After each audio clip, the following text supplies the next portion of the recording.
बस बजना चाहिए गाना।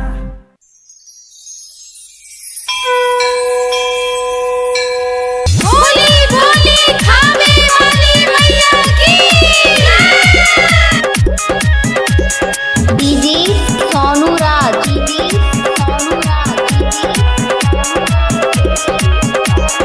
चलिए राजा माई के दर्शन करा दी, खिड़की से मैया के मूर्ति देखा दी, खिड़की से मैया के मूर्ति देखा दी।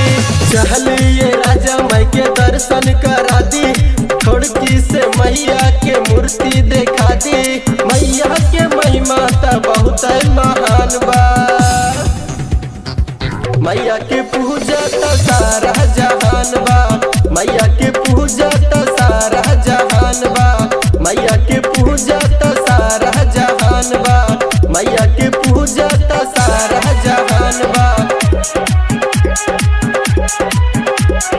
भोली भोली खावे वाली मैया की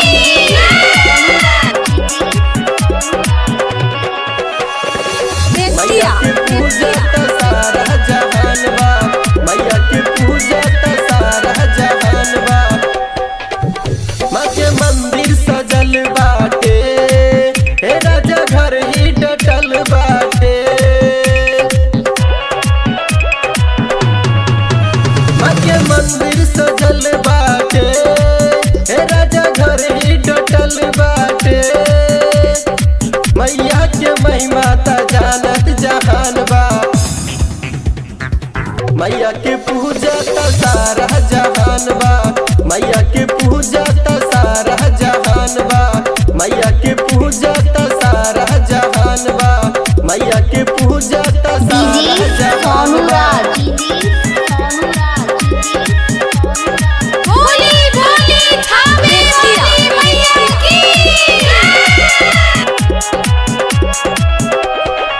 हे राजा मोबिन का हक बाटे, राइटर बोलू बहुत डांटे।